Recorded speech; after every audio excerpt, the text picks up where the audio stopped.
ओम शांति। भगवत गीता श्लोक क्लास में आज का श्लोक है चौथे अध्याय का 35 नंबर श्लोक, अध्याय 4, श्लोक नंबर 35। श्लोक है यद् ज्ञात्वा न पुनर्मोहम् एवं यास्यसि पांडव येन भूतान्यशेषेण द्रक्ष्यस्यात्मन्यथो मयि। श्लोक दोबारा। यद् ज्ञात्वा न पुनर्मोहम् एवं यास्यसि पांडव येन भूतान्यशेषेण द्रक्ष्यस्यात्मन्यथो मयि। श्लोक का संधि विच्छेद है यत् ज्ञात्वा न पुनः मोहम् एवं यास्यसि पांडव येन भूतानि अशेषेण द्रक्ष्यसि आत्मनि अथो मयि। संधि विच्छेद दोबारा। यत् ज्ञात्वा न पुनः मोहम् एवं यास्यसि पांडव येन भूतानि अशेषेण द्रक्ष्यसि आत्मनि अथो मयि। शब्दों का अर्थ है पांडव अर्थात हे पंडारूप पांडु के पुत्र। यत् अर्थात जिसको, ज्ञात्वा अर्थात जानकर, पुनः अर्थात फिर से, एवं अर्थात ऐसे, मोहम अर्थात मोह को, न अर्थात नहीं, यास्यसि अर्थात पाएगा, अथो अर्थात फिर तो, एन अर्थात जिसकी, आत्मनि अर्थात आत्मा में, अशेषेण अर्थात समस्त, भूतानि अर्थात प्राणियों को, मयि अर्थात मुझ में, द्रक्ष्यसि अर्थात देखेगा। शब्दों का अर्थ दोबारा। पांडव अर्थात हे पंडारूप पांडु के पुत्र। यत् अर्थात जिसको, ज्ञात्वा अर्थात जानकर, पुनः अर्थात फिर से, एवं अर्थात ऐसे, मोहम अर्थात मोह को, न अर्थात नहीं, यास्यसि अर्थात पाएगा, अथो अर्थात फिर तो, एन अर्थात जिसकी, आत्मनि अर्थात आत्मा में, अशेषेण अर्थात समस्त, भूतानि अर्थात प्राणियों को, मयि अर्थात मुझ में, द्रक्ष्यसि अर्थात देखेगा। श्लोक का अर्थ है हे पंडारू पांडु के पुत्र, जिसको जानकर फिर से ऐसे मोह को नहीं पाएगा, फिर तो जिसकी आत्मा में समस्त प्राणियों को मुझ में देखेगा। श्लोक नंबर 34 में जैसे बात चल रही थी, 33 और 34 श्लोक में ये बात चल रही थी कि भक्ति मार्गीय सारे क्रियाकांड ज्ञान यज्ञ में आकर के समाप्त हो जाते हैं और भौतिक पदार्थों से ज्ञान यज्ञ अच्छा है। इसीलिए इस रुद्र ज्ञान यज्ञ को जानने के लिए भगवान ने जो नंबरवार पुरुषार्थी अर्जुन है उन्हें बताया और उसे जानने का तरीका बताया। जो क्लैरिफिकेशन में अर्थ लिखा है 35 नंबर श्लोक में कि व्यक्तिगत साप्ताहिक कोर्स में प्रश्नोत्तर पूर्वक ज्ञान की सेवा द्वारा उस रुद्र ज्ञान यज्ञ को जानना है और इस रुद्र ज्ञान यज्ञ को जानने के बाद जो रिजल्ट होता है, प्राप्ति होती है, तो उसके बारे में बताया, जिसको जानकर फिर से ऐसे मोह को नहीं पाएगा। और साथ में ही बताया जिसकी आत्मा में समस्त प्राणियों को मुझ में देखेगा। अब जिसकी आत्मा में समस्त प्राणियों को मुझ में देखेगा, इन सब बातों को समझने के लिए ही एक बार क्लैरिफिकेशन वाला अर्थ भी देखते हैं। हे पंडारू पांडु के पुत्र, जिस पांडवपति या जगत पिता को जानकर फिर से इस संसार में ऐसे अल्पकालीन संबंधियों के दैहिक मोह को तू 21 जन्मों में नहीं पाएगा। फिर तो जिस जगत पिता की देह रूप लिंग सहित हीरा जैसी आत्मा में समस्त प्राणियों को बुद्धि नेत्र से मुझ बीज रूप अव्यक्त लिंग में समाये स्वर्गीय प्लस नारकीय सृष्टि वृक्ष को साक्षात और स्पष्ट देखेगा। तो यहाँ पर रुद्र ज्ञान यज्ञ को जानना, जिसके बारे में हमने ऊपर के जो यज्ञ संबंधी श्लोक है उसमें देखा, रुद्र ज्ञान यज्ञ की शुरुआत रुद्र के द्वारा होती है, तो वही रुद्र ही यज्ञ पिता है, अर्थात ही मुकर्रर तनधारी अर्थात जगत पिता। तो उस रुद्र यज्ञ के साथ उस यज्ञ पिता को जानने से इस संसार में जो अल्पकालीन संबंधियों के दैहिक मोह को तू नहीं पाएगा।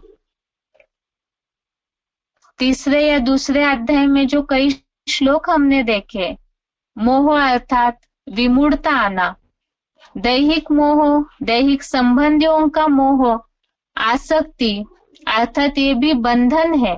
तो इस बंधन से पार होने के लिए तरीका बताया।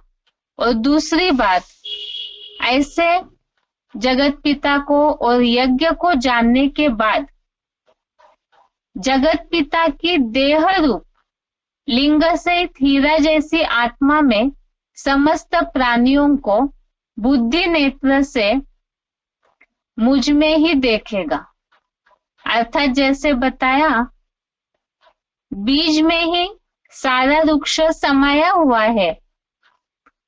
जो दूसरे अध्याय में भी बात आई, अविनाशी तू तत्विद्धि, इस बीज से ही जगत पिता जो सृष्टि वृक्ष का बीज है, उससे ये सारा वृक्ष विस्तार को पाया हुआ है।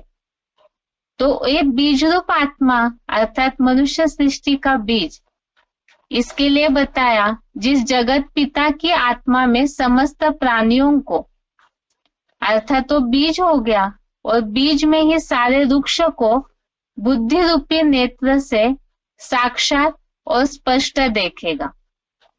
इसमें मुरलियों में जैसे शिव बाबा अलग अलग प्रकार की बातें बोलते हैं। बंधन का कारण बुद्धि का भटकना है। अनेक प्रकार के देह के संबंधियों में बुद्धि भटकती है, मोह में पड़ते हैं, आसक्ति आती है, तो मूढ़ता आती है, बंधन आता है। इसीलिए बहुत सी मुरलियों में शिव बाबा बोलते हैं कि सारे संबंधों की अनुभूति एक शिव बाबा से ही लेनी है। जैसे एक शिव बाबा, दूसरा न कोई, ऐसी अवस्था होनी चाहिए। तो इन्हीं बातों के लिए बताया कि यज्ञ को जानना है, यज्ञ पिता को जानना है, जिससे मोह से पार हो जाएंगे और बीज में ही सारे वृक्ष को, अर्थात सारी अनुभूति उस बीज में ही होगी। तो बताया स्वर्गीय और नारकीय सृष्टि वृक्षों को साक्षात और स्पष्ट देखेगा। इन बातों को समझने के लिए ही रेफरेंस श्लोक है। एक बार रेफरेंस श्लोक भी देखते हैं। 9वें अध्याय का 4था श्लोक, अध्याय 9 का श्लोक नंबर 4, जिसमें ये बात आई है, मया तत्मिदं सर्वम जगत अव्यक्त मूर्ति नाम, अर्थात मेरी अव्यक्त मूर्ति द्वारा ही यह सारा जगत विस्तृत हुआ है। सभी प्राणी समुदाय मेरे में स्थित है। जो आज के श्लोक में बात आई है कि समस्त प्राणियों को मुझ में देखेगा, तो यहाँ यही बात बताई कि मेरी अव्यक्त मूर्ति द्वारा ही यह संसार विस्तृत हुआ है और सभी प्राणी समुदाय मेरे में स्थित है। अर्थात इस बीज में ही सारा वृक्ष समाया हुआ है। 11वें अध्याय का 7वां श्लोक, अध्याय 11 श्लोक नंबर 7, इसमें ये बात आई है,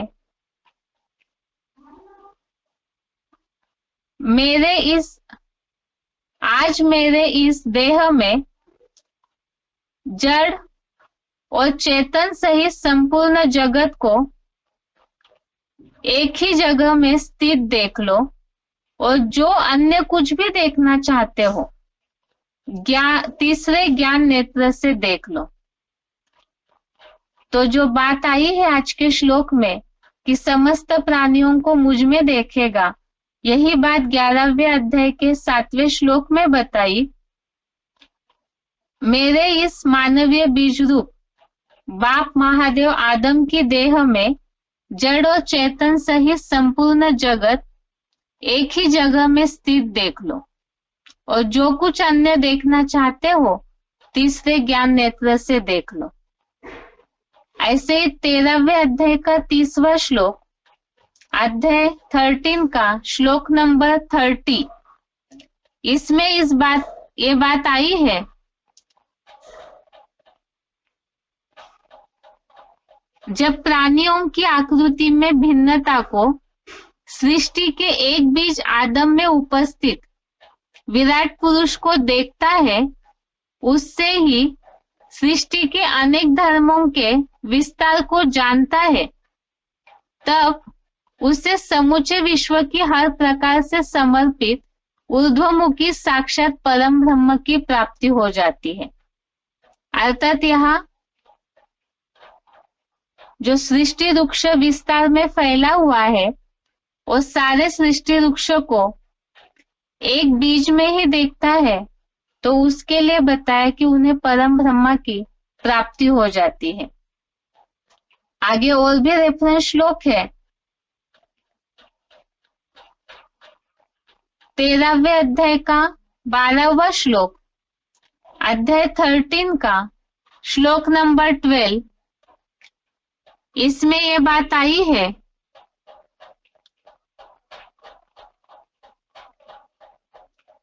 जो परम पिता शिव ज्योति परमात्मा जानने योग्य है, जिसे जानकर सदा अमरता का अनुभव करता है, उसे मैं कहता हूँ वह आदि रहित परम ब्रह्म परमेश्वर सत न असत कहा जाता है।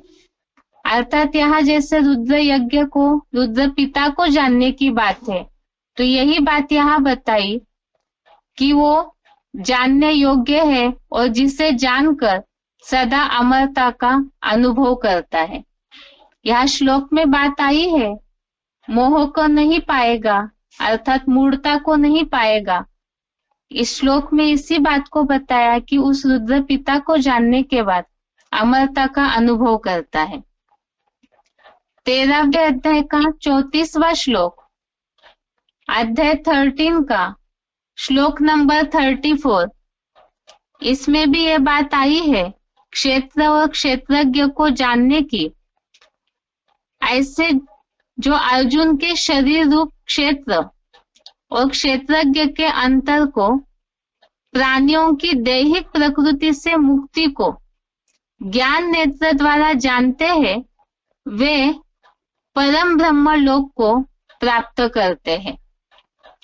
तो यह क्षेत्र और क्षेत्रज्ञ दोनों के अंतर को, अर्थात यह बीज बाप को जानने की बात बताई, जिससे परम ब्रह्म लोक की प्राप्ति होती है। और 9वें अध्याय का 3रा श्लोक, अध्याय 9 का श्लोक नंबर 3, इसमें ये बात बताई है, इस सच्ची गीता वर्णित धर्म में अश्रद्धालु ठेठ विधर्मी या विदेशी लोग मुझको न पाकर मृत्युलोकीय मार्ग में 2500 वर्ष के नरक में पुनः लौट जाते हैं। अर्थात जो इस यज्ञ पिता को, रुद्र यज्ञ को नहीं जान पाते हैं, जो अश्रद्धालु है, जिनके अंदर वो भावना नहीं है, तो फिर से वो नरक लोक में वापिस लौट जाते हैं। अर्थात ये तो मूल्यों के आधार से हम समझते हैं, ऐसी आत्माएं द्वापर युग से ही इस सृष्टि पर जब नरक शुरू होता है तब उतरते हैं। आगे इस तरह से इस श्लोक का सार है। एक तो सबसे पहले रुद्र यज्ञ पिता और रुद्र यज्ञ को जानने की बात, जिसे जानकर सारे संबंधों की अनुभूति उस बीज से ही अगर लेते हैं तो बताया मोह को नहीं पाएगा, अर्थात बंधन मुक्त हो जाएंगे। और दूसरा बताया है कि एक बीज मुट्ठी में आ गया तो सारा संसार जैसे कि मुट्ठी में आया। मुरलियों में कई जगह उदाहरण दिया है, जैसे वट का वृक्ष है, वो तो बहुत बड़ा है, इतने बड़े वृक्ष को कैसे पकड़ेंगे, कैसे समझ पाएंगे, तो इसीलिए उसके बीज हाथ में आने से ही समझ में आता है। तो इसी तरह से यहाँ भी सारे वृक्ष को, सारे संबंधों को उस एक बाप में ही अनुभूति करना, अर्थात एक शिव बाबा दूसरा न कोई। ये श्लोक का अर्थ है। एक बार इसका उच्चारण सुनते हैं, उसके बाद श्लोक के संबंधित पॉइंट्स।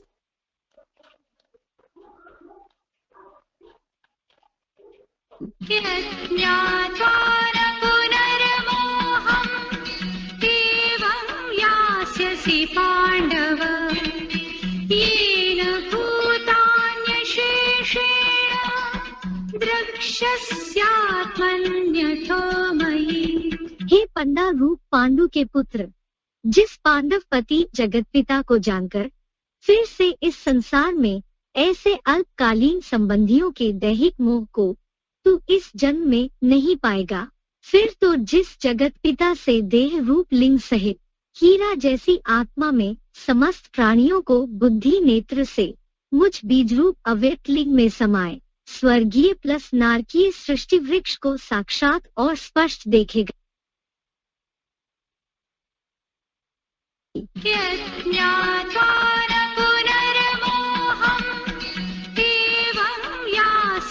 पांडव येन भूतान्यशेषेण द्रक्ष्यस्यात्मन्यथो मयि। हे पंडा रूप पांडु के पुत्र, जिस पांडव पति जगतपिता को जानकर फिर से इस संसार में ऐसे अल्पकालीन संबंधियों के दैहिक मोह को तू इस जन्म में नहीं पाएगा, फिर तो जिस जगतपिता से देह रूप लिंग सहित हीरा जैसी आत्मा में समस्त प्राणियों को बुद्धि नेत्र से मुझ बीजरूप अव्यक्त लिंग में समाये स्वर्गीय प्लस नारकीय सृष्टि वृक्ष को साक्षात और स्पष्ट देखेगा।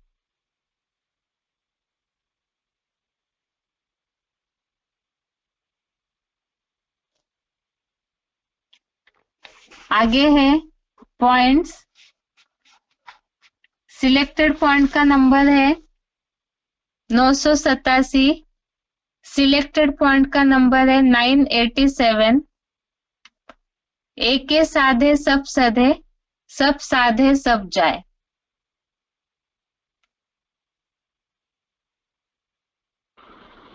तुम बच्चों को इस दुनिया में कोई शौक नहीं रखना चाहिए।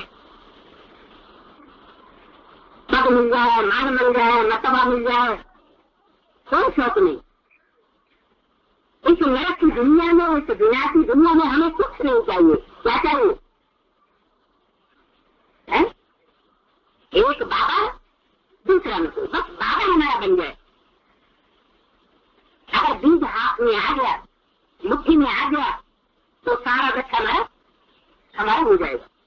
सारे वृक्ष में हमारा आधिपत्य हो जाएगा। बाकी पत्तों को कंट्रोल करने से, डालियों को हम अपने कंट्रोल में चलाना चाहें, टहनियों को कंट्रोल में चलाना चाहें, सांपों को अपने कंट्रोल में करना चाहें, तो हो नहीं सकेगा। इसलिए भक्ति मार्ग में भी कहते हैं कि साधे सब सब है और सब साधे सब जाए। एक के प्रति बुद्धि में अगर साधना पक्की कर ली तो सब कुछ प्राप्ति हो जाएगी। भक्ति मार्ग में भी भक्तों में इतनी धारणा होती है, जो श्रेष्ठ भक्त होते हैं, जब उनको भगवान कहते हैं मांगो वरदान, तो क्या मांगते हैं? क्या मांगते हैं? आपके चरण कमलों में हमारी हमेशा प्रीति बनी है, हमें और कुछ नहीं चाहिए। चरण कमलों की बात नहीं है। पावन बुद्धि पाऊं, आपकी जो मत है, आपकी जो सोच मत है, उस मत में हमारी ठीक बुद्धि बन गई, उससे हम कभी विपरीत बुद्धि न बने।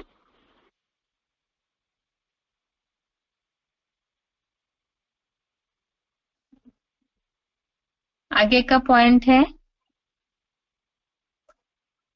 Selected point number 300, selected point number 300, बाप को जानना।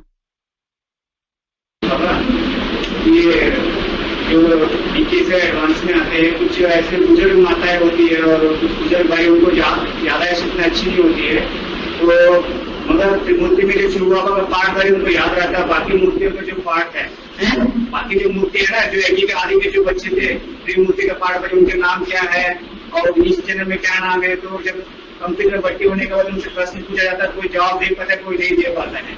तो मगर शिव बाबा का पाठ है वो उनको वो पता रहता है। निश्चय तो बैठ गया, तो मुख्य निश्चय किस बात का होना चाहिए? आपके ऊपर निश्चय है। बस बाप को पहचाना है, माना बाप का बच्चा है या नहीं है। बस मैं आत्मा बाप का बच्चा, ये मेरा बाप, तो वर्षा मिलेगा या नहीं मिलेगा? बस बाबा ने कहा अगर बाबा की याद है और सब कुछ तो भूलना ही है। सब कुछ भूलना है कि नहीं भूलना है? तो वर्षा क्यों नहीं मिलेगा आत्मा को?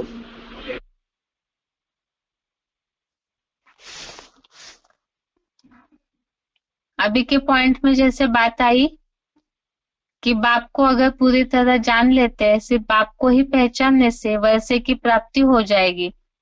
जैसे श्लोक में बात आई है, 21 जन्मों तक के लिए मोह में नहीं पाएगा, अर्थात बंधन मुक्त हो जाएंगे। तो बाप को जानने से वैसे की प्राप्ति हो जाती है। आगे का पॉइंट है VCD number 169, VCD number 169 3 minute के बाद से लिया हुआ पॉइंट है। तुझे पाके हमने जहान पा लिया है। तुम्हें पाके हमने जहां पा लिया, जमी तो जमी आसमां पा लिया, इसे पाके पा लिया है। और क्या पा लिया है? तुम्हें माने किसे? बिंदु को।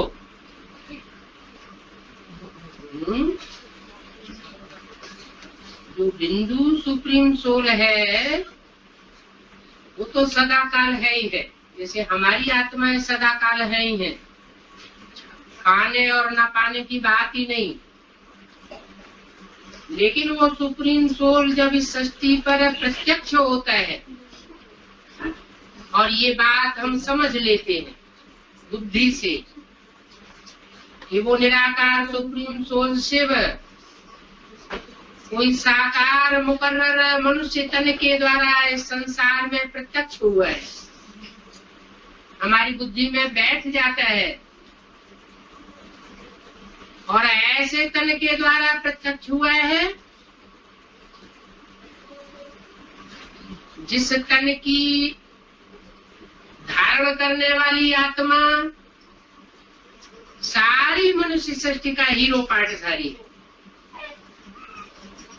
जब ये बुद्धि में बैठ जाता है कि सारी मनुष्य सृष्टि का बीज पिता परमात्मा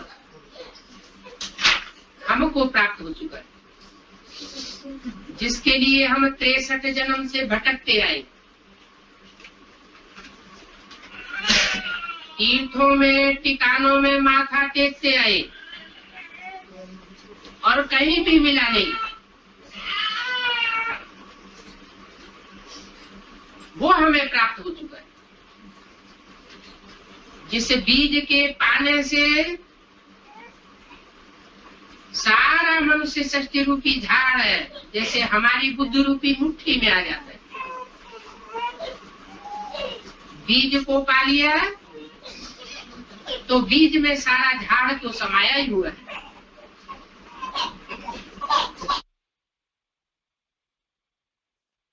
आगे का पॉइंट है selected point number 967, selected point number 967, एक शिव बाबा दूसरा न कोई से सारी प्राप्ति। अनेक प्रकार की इच्छाएं रखना कमजोर बना देती है और इच्छा मात्रम अविद्या, एक ही इच्छा बलवती हो। क्या कहा? क्या इच्छा है? क्या इच्छा? हाँ, एक इच्छा, कुछ नहीं चाहिए। एक शिव बाबा दूसरा, एक ही संकल्प पक्का है तो सब कुछ प्राप्ति हो गई।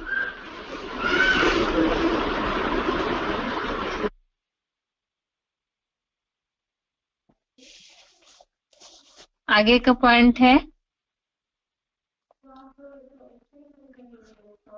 अभी तक जैसे पॉइंट में बात आई कि एक शिव बाबा को ही सारे संबंध जोड़ लेते हैं, बीज में ही उस सारे सृष्टि को देख लेते हैं, तो बताया कि उससे ही सारे प्राप्तियों की अनुभूति हो जाती है।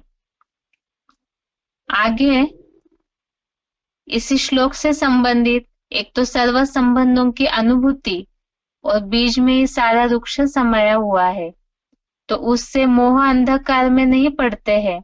इस संबंधित पॉइंट्स अव्यक्तवाणी की तारीख है 30 जनवरी 79, अव्यक्तवाणी डेट 30 जनवरी 1979। सर्व संबंध बाप के साथ जोड़ना अर्थात सर्व बंधनों से मुक्त होना। अनेक जन्मों के अनेक प्रकार के बंधन को समाप्त करने का सहज साधन बाप से सर्व संबंध। अगर किसी भी प्रकार का बंधन अनुभव करते हो तो उसका कारण है संबंध नहीं। पॉइंट दोबारा, अव्यक्तवाणी तारीख 30 जनवरी 79। सर्व संबंध बाप के साथ जोड़ना अर्थात सर्व बंधनों से मुक्त होना। अनेक जन्मों के अनेक प्रकार के बंधन को समाप्त करने का सहज साधन बाप से सर्व संबंध। अगर किसी भी प्रकार का बंधन अनुभव करते हो तो उसका कारण है संबंध नहीं। इसमें जैसे श्लोक में बात आई है बंधनों से मुक्त होने की, बाप के साथ सर्व संबंध जोड़ते हैं तो सर्व बंधनों से मुक्त होना। जैसे कि मुरलियों में कई बार बात आती है मोह है, आसक्ति है। बहुत सारे भगवत गीता के श्लोक में हमने इस बात को देखा कि जहां मोह है, आसक्ति है, वो बंधन है। और इसीलिए बताया कि बाप के साथ अगर सारे संबंध जोड़ते हैं अर्थात सब बंधनों से मुक्त होना। और अगर बंधन अनुभव होता है संगम युग में, क्योंकि यहाँ तो अनेक जन्मों का फाउंडेशन डाला जा रहा है, तो संगम युग में बंधन अनुभव होता है तो इसका मतलब बाप से सर्व संबंध जोड़े नहीं है। आगे का पॉइंट है 13 जनवरी 1978, अव्यक्तवाणी डेट 13 जनवरी 1978। जब विश्व का मालिक अपना हो गया तो विश्व अपनी हो गई ना। जैसे बीज अपने हाथ में है तो वृक्ष तो है ही ना। जिसको ढूंढते थे उसको पा लिया, घर बैठे भगवान मिला तो कितनी खुशी होनी चाहिए। भगवान ने मुझे अपना बनाया, इसी खुशी में रहो तो कहीं भी आंख नहीं डूबेगी। पॉइंट दोबारा, अव्यक्तवाणी तारीख 13 जनवरी 1978। जब विश्व का मालिक अपना हो गया तो विश्व अपनी हो गई ना। जैसे बीज अपने हाथ में है तो वृक्ष तो है ही ना। जिसको ढूंढते थे उसको पा लिया, घर बैठे भगवान मिला तो कितनी खुशी होनी चाहिए। भगवान ने मुझे अपना बनाया, इसी खुशी में रहो तो कहीं भी आंख नहीं डूबेगी। तो इसमें ये बात आई कि विश्व का मालिक अपना हो गया अर्थात जैसे बीज मुट्ठी में आ गया तो सारी विश्व अपनी हो गई। जैसे बीज अपने हाथ में है तो वृक्ष तो है ही ना। इसके लिए बताया कि अनेक संबंधों में बुद्धि का भटकाव होता है, तो इसीलिए सारी बातें उस बीज में ही अनुभव करते हैं तो बुद्धि भटकेगी नहीं अर्थात मोह अंधकार में नहीं पड़ेंगे। अगला पॉइंट है मुरली तारीख 9 अप्रैल 1971, मुरली डेट 9 अप्रैल 1971। बाप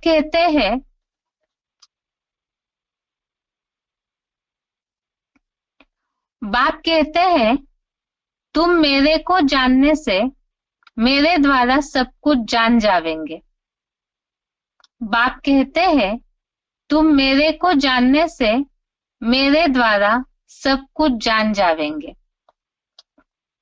तो इन सब बातों से ये बात आई जो आज के श्लोक का सार है कि सारी सृष्टि को ही उस बीज में ही बुद्धि रूपी नेत्र से स्पष्ट देखेगा और बीज में ही अर्थात एक शिव बाबा में ही सारे संबंधों की अनुभूति कर लेते हैं तो अनेक संबंधों के मोह रूपी बंधन में नहीं फंसेंगे। ये आज के श्लोक का सार हो गया। अभी आगे बेसिक कोर्स।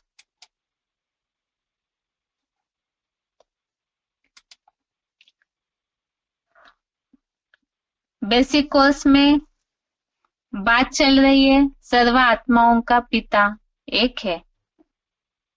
इसमें जैसे हमने देखा भगवान के कार्य को लेकर, भगवान के अस्तित्व को लेकर ढेर सारे विरोधाभास वाली मान्यता थी, जिसे हमने देखा।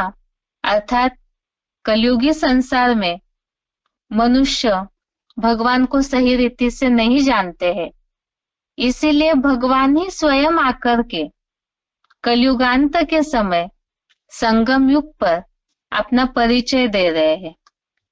और उस परिचय को जानने के लिए ही भगवान को यथार्थ रीति से हम जब जानते हैं तो उससे ही हम उनसे वर्षा ले सकते हैं। और दूसरी बात, जैसे सृष्टि चक्र में हमने देखा विनाश के समय भी सेफ्टी का साधन है भगवान की यथार्थ पहचान।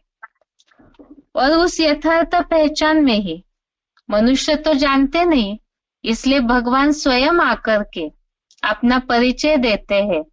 मुस्लिमों में जो बात का उल्लेख है, खुदा कहते हैं, जो खुद आकर के ही अपना परिचय दे रहे हैं।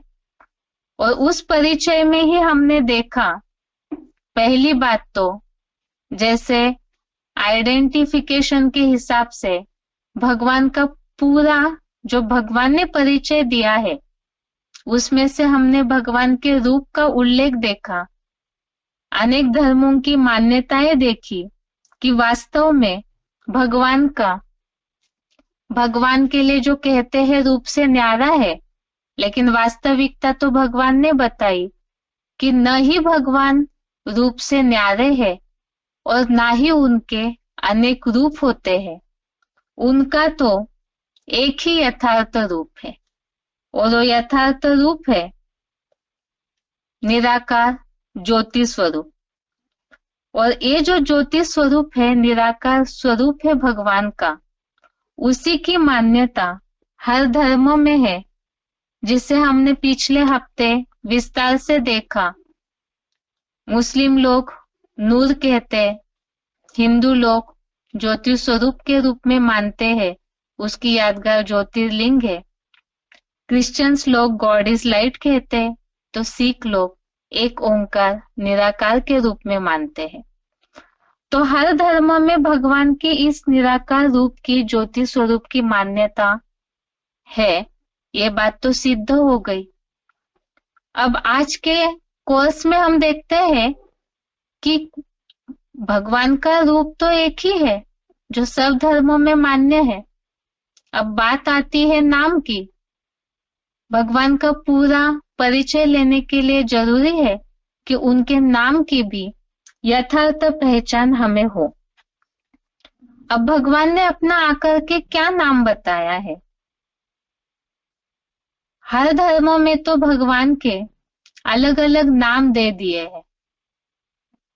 हर धर्म की तो बात छोड़िए, हिंदू धर्म की अगर हम बात लें तो भगवान के ढेरों नाम दिए हैं। अब उसमें से ही भगवान स्वयं आकर के अपना यथार्थ नाम बता रहे। अब वो क्या नाम बताया है भगवान ने अपना, उसे देखते हैं। और दूसरी बात ये भी समझना होगा, जैसे कि भगवान का रूप जो है वो आत्माओं के रूप की तरह है, जिसे हमने एग्जाम्पल के साथ समझा था। जो बच्चों का रूप है तो पिता का रूप वैसे ही होता है, अर्थात आत्माएं जो है उनके पिता, परम पिता का जो रूप है वो भी ज्योति बिंदु रूपी है। इसी तरह से क्या आत्माएं जो है, जन्म मरण के चक्र में आने वाली आत्मा रूपी जो परम पिता की संतान है, उन आत्माओं का और परमात्मा के नाम का कोई संबंध है क्या? सबसे पहली बात तो देखते हैं, आत्माओं का नाम होता है क्या? पहला प्रश्न तो है, आत्माओं के बारे में तो हमने आत्मा के पाठ में 3 लोक के चित्र में देखा। ढेर वैरायटी आत्माएं हैं, 84 लाख योनियों रूपी आत्माएं हैं। यहाँ समझने में गलती न हो, यहाँ जन्म की बात नहीं चल रही है, यहाँ बात है ढेर वैरायटी आत्माओं की कैटेगरी की। उस संदर्भ में ये बात बोली कि 84 लाख योनिया रूपी आत्माएं हैं, अर्थात मनुष्य आत्माएं, जानवर, पशु पंछी, कीटक, ढेर सारी वैरायटी कैटेगरी की आत्माएं हैं। अब ये जो आत्माएं हैं, ये वैरायटी कैटेगरी में आत्माओं में हमने देखा कि अच्छे और बुरे दोनों प्रकार के संस्कार आत्मा में समाये हुए हैं। आत्मा के लेसन में हमने इस बात को अच्छी तरह से समझा है। और ये जो अच्छे बुरे संस्कार है, इसी आधार से कर्म पे प्रभाव पड़ता है और उसका परिणाम भी अलग अलग कम या ज्यादा हो जाता है। यह बात तो है, आत्माओं की कैटेगरी तो ढेर है, लेकिन जैसे हमने 3 लोक के चित्र में भी इस बात को समझा कि मनुष्यों के ऊपर मेन तो सारा मदार है, क्योंकि वो बुद्धिजीवी प्राणी है। तो खास करके तो यहाँ मनुष्य आत्माओं की बात पहले लेते हैं, क्योंकि मनुष्य आत्माओं के संस्कार बहुत स्पष्ट रूप से ज्यादा देखने में आते हैं। तो मनुष्य आत्माओं में भी दोनों प्रकार के संस्कार तो होते ही है, अच्छे संस्कार भी होते हैं और बुरे संस्कार भी होते हैं। आत्मा का लेसन जो हमने अभी तक समझा, उसमें जो मन बुद्धि संस्कार की बात देखी, मन संकल्प करता है, बुद्धि उस पे निर्णय लेती है और उस आधार से संस्कार रूप कर्मों पर उसकी छाप बैठ जाती है, अर्थात कर्मों का लेप जो चढ़ता है, जिसे संस्कार कहा जाता है। और ये संस्कार ही आदत है। और ये जो आदतें हैं, अच्छे बुरे संस्कार जो है, जो कर्म में आते हैं, उसी के आधार से ही वास्तव में जो कर्म करते हैं, उसी आधार से ही प्रभाव पड़ता है आत्मा के ऊपर। तो मनुष्य आत्माएं पुण्य कर्म करती है, कभी पाप कर्म करती है, अर्थात उनमें कर्मों में स्थिरता नहीं होती है। और इसीलिए ही आत्मा का कोई नाम नहीं होता है, क्योंकि कोई भी नाम काम के आधार पर पड़ता है। अब आत्माएं शरीर के द्वारा जैसे जैसे कर्म करती है, तो उसका फल जो है वो भिन्न भिन्न देखने में आता है।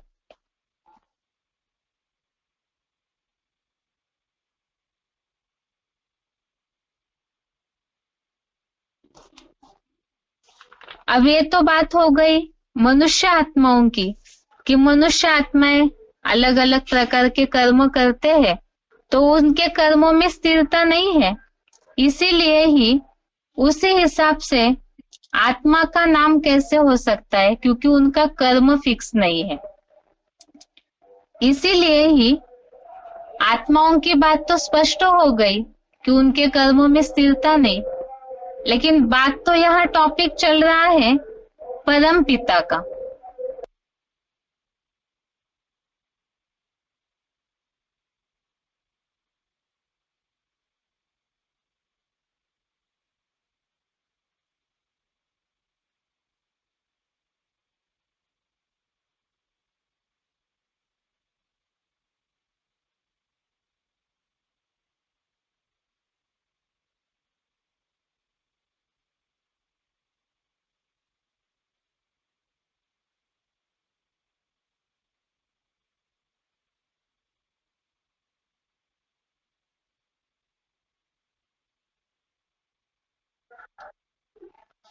तो बात चल रही थी आत्माओं का कर्म फिक्स नहीं, तो इसीलिए उसका फल भी फिक्स नहीं, तो इसीलिए ही आत्मा का कोई नाम नहीं होता है।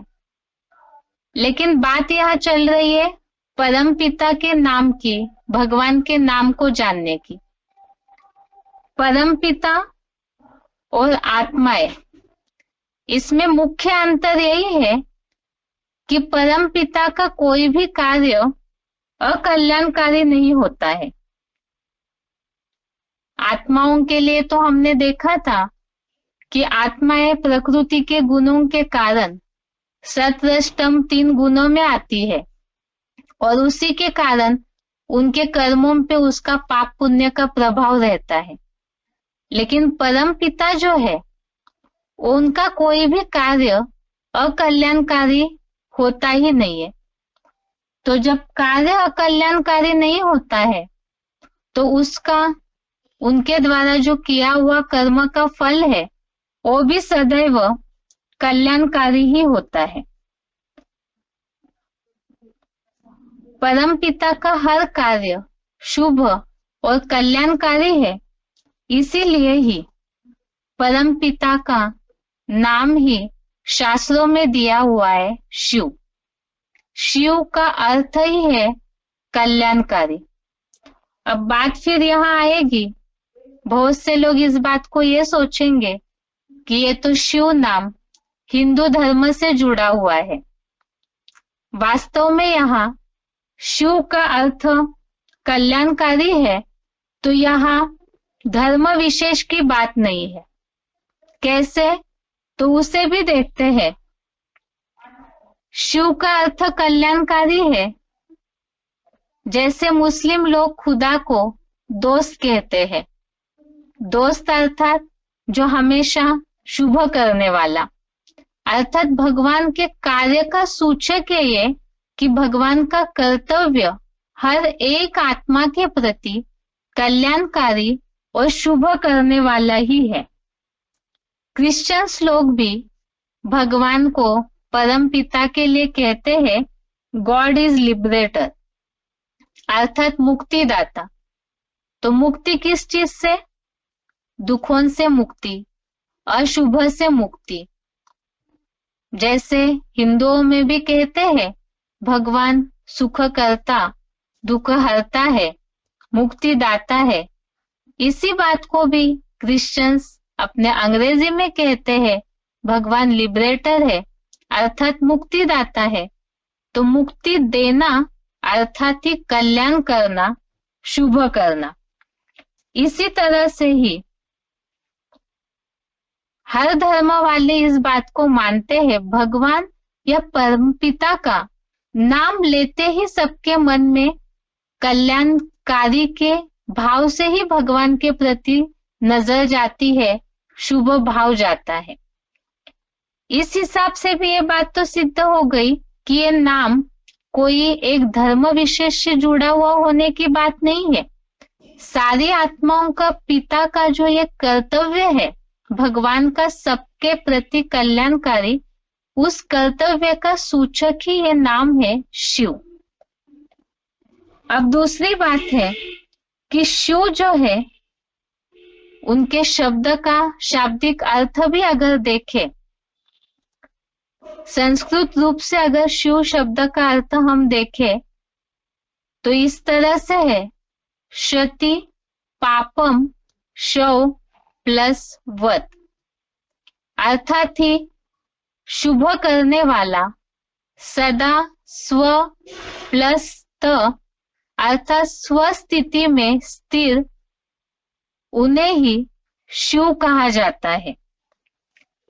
दूसरी बात है भगवान जो सदैव ही स्वस्थिति में स्थिर रहने वाला है, शुभ करने वाला है। इससे यह बात तो सिद्ध हो गई कि ये कोई धर्म विशेष से जुड़ने की बात नहीं है। आत्मा का तो वैसे भी देखा जाए तो कोई धर्म ही होता नहीं। इस हिसाब से भी, और दूसरी बात परम पिता तो सारी आत्माओं के पिता है, इसीलिए वो सबके प्रति कल्याणकारी है। जैसे भगवान के लिए कहा जाता है उनके कर्तव्य का सूचक है। सत्यम शिवम सुंदरम, जो गाते हैं लोग, सत्य ही शिव है और शिव ही सुंदर है। अब इसका अर्थ क्या है? जैसे क्रिश्चियंस लोग भी कहते हैं गॉड इज ट्रूथ, सत्य को ही, सत्य भगवान है, भगवान को ही सत्य कहा जाता है। और शिव सत्यम अर्थात सत्य, सिखों में भी कहा जाता है सतनाम, अर्थात ही सत्य है। जो सिखों में गायन है सी भी सत, हो सी भी सत। तो सत्यम शिवम सुंदरम, ये जो भगवान के लिए कहा गया है, इसका उल्लेख हर धर्म में मिलता है। जैसे क्रिश्चियंस में गॉड इज ट्रूथ कहा, हिंदुओं में तो सत्य ही भगवान कहते हैं।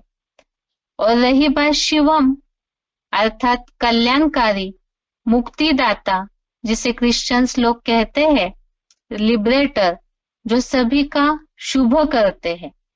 और सुंदरम, तो यह सुंदरम शब्द वैसे तो देह धारण करने वाली मनुष्य आत्माएं सुंदर शब्द सोचते ही देह की आकृति के प्रति बुद्धि जाती है, लेकिन वास्तव में भगवान परम पिता, उनकी सुंदरता कैसे आकी जाएगी? तो वो सभी का शुभ करते हैं, कल्याण करते हैं, तो उनके कार्य का सूचक ही है ये कि वो सुंदर है। वैसे तो कई बुद्धिजीवी लोग इस बात को मानते हैं कि वास्तव में शरीर के आधार से सुंदरता आकी नहीं जाती है, बुद्धि के आधार से, शुभ संकल्प, शुभ कर्मों के आधार से सुंदरता आकी जाती है। और वैसे भी देखा जाए तो भगवान की इन सब बातों से तुलना भी कैसे कर सकते हैं? तो भगवान का कर्तव्य ही है कि वो सत्य है, शिव कल्याणकारी है और सदैव सुंदर है। इस हिसाब से भी ये बातें सिद्ध हो गई कि यहाँ शिव नाम कोई धर्म विशेष से जुड़ने की बात नहीं, क्योंकि भगवान या परम पिता वो कोई भी धर्म से जुड़े हुई हस्ती नहीं है, वो सारी आत्माओं से जुड़ी हुई हस्ती है। इसीलिए ही भगवान के गुणवाचक और कर्तव्य के आधार से उनका नाम पड़ा हुआ है शिव। शुरुआत में ही ये बात का उल्लेख आया कि वास्तव में काम के आधार से नाम पड़ता है। इस आधार से मनुष्यों के कर्मों में तो कोई स्थिरता ही नहीं, कभी पाप करते हैं, कभी पुण्य करते हैं, ऊपर नीचे होते रहते हैं। लेकिन भगवान का कर्तव्य ये सब मनुष्य जानते हैं कि वो सदैव के लिए ही शुभ करने वाले हैं।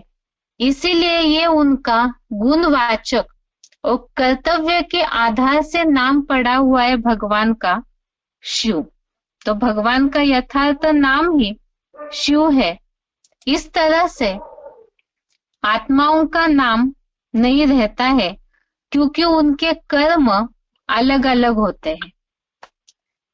अब भगवान के नाम की तो बात हमने समझी कि उनके कर्तव्य गुणों का भंडार है भगवान, उस आधार से नाम पड़ा शिव। अब बात आती है कि क्या मनुष्य आत्माओं के नाम काम के आधार से होते हैं? तो ऐसे है नहीं। मनुष्यों के नाम उनके गुण और कर्तव्य के आधार पर नहीं होते हैं। कैसे? कलयुगी संसार में तो इस वास्तविकता को सभी जानते हैं कि जिनको जो नाम दिया जाता है, जन्म मरण के चक्र में आती है मनुष्य आत्माएं, शरीर धारण करते हैं, तो उनको नाम जो पढ़ते हैं वो नाम उनके गुणों के कई बार विपरीत होते हैं। क्योंकि कलयुग के लिए हमने देखा कि कलह क्लेश का युग है, देहभान का युग है, तो इसीलिए यहाँ जो नाम पढ़ते हैं ज्यादातर मनुष्यों के काम उससे विपरीत देखने में आते। जैसे उदाहरण के लिए कई नाम हम देखें, दुनिया में इस बात को देखा जा सकता है। नाम होता है अमीर चंद, लेकिन होता है वो व्यक्ति गरीब। दुनिया में ऐसे देखा जाता है। नाम होता है शांति, लेकिन स्वभाव उनका अशांत होता है। नाम होता है सुखदेव, लेकिन देते हमेशा दुख है। इसीलिए कलयुगी मनुष्यों ने यह कहावत बनाई है, जल की न बूंदो नाम है गंगाधरा, बंसी न पूंगो नाम है बंसीधरा। अर्थात जैसे नाम है वैसे कर्म मनुष्यों के होते नहीं है। इससे तो यह सिद्ध हो गया कि मनुष्यों के जो नाम है वो उनके गुण और कर्तव्य के आधार पर नहीं पड़े हैं। तो फिर मनुष्य आत्माओं के नाम किस आधार पर पड़े हैं? तो इसके लिए मूल बात मनुष्य आत्माओं का और परम पिता के नाम में अंतर है। ये बात तो अभी अभी समझी हमने कि मनुष्यों के नाम के विपरीत ज्यादातर उनके काम होते हैं।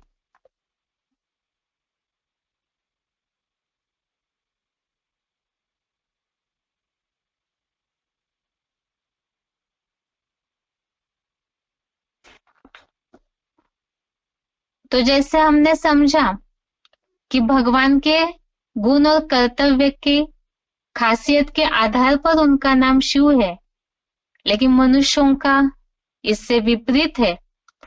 तो इसके लिए देखते हैं कि मनुष्य आत्माओं के और परमपिता के नाम में खास अंतर क्या है।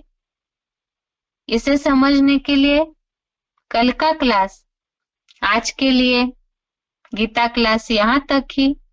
ओम शांति।